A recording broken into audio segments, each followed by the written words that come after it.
আমি আজকাল প্রায়শই বিভিন্ন জনকে বলতে শুনি আজকালকার ছেলে মেয়েরা স্বার্থপর, তারা সব সময় সোশ্যাল মিডিয়ায় ব্যস্ত, আত্মকেন্দ্রিক, সুবিধাবাদী, বড়দের শ্রদ্ধা করে না, ইত্যাদি ইত্যাদি। তাহলে বলি, আপনাদের এই ভাবনা পুরোপুরি সঠিক নয়। একটা শিশুর প্রথম বিদ্যালয় পরিবার। পরিবার থেকে সে যা শেখে বাস্তব জীবনে অবচেতনে তারই প্রতিফলন ঘটায়। এখন প্রায়শই বাবা মাকে বলতে শুনি, তোমার জন্য টিফিন করে দিয়েছি, কাউকে দেবে না। আপনি আপনার শিশুটিকে শেখান ভালো জিনিস কিভাবে একা ভোগ করতে হয়। আপনার বাচ্চাটা বন্ধুদের মধ্যে ভাগাভাগি করে খাওয়া শেখা থেকে বঞ্চিত হয়, তার স্বাভাবিক সহযোগিতা ঘটে না, সে নিজস্ব জগতে একা হয়ে পড়ে।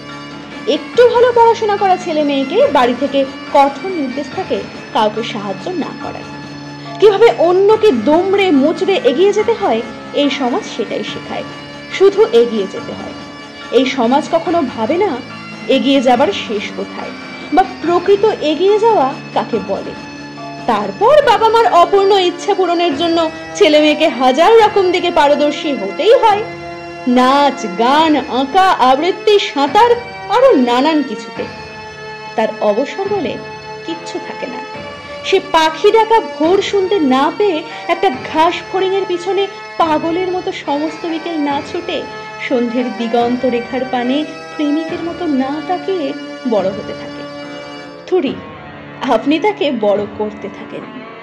আপনারা তাকে শেখান না বাড়িতে কোনো ডিভোর্সি পিসি, বেকার কাকা, জেঠু থাকলে বড় হয়ে নিজের পায়ে দাঁড়িয়ে তাকে দেখা। আপনি তাকে শিক্ষা দেন না রাস্তার ধারে পড়ে থাকা দুর্ঘটনার কবলে পড়া মানুষটিকে হাসপাতালে পৌঁছে দিতে। আপনি তাকে সামাজিক সমস্যাতে মানুষের পাশে দাঁড়াতে শেখান না। আপনারা তাকে নিজের মতো বাঁচতেও শেখান না।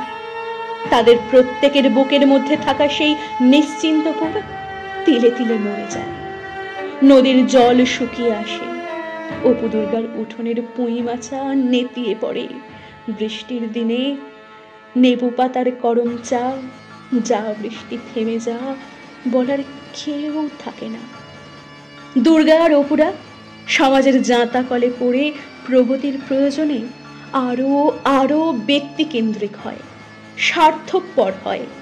সমাজ থেকে মুখ ঘুরিয়ে ঘরের দেওয়ালে জীবনের জল ছবি খুঁজে খুঁজে মরে।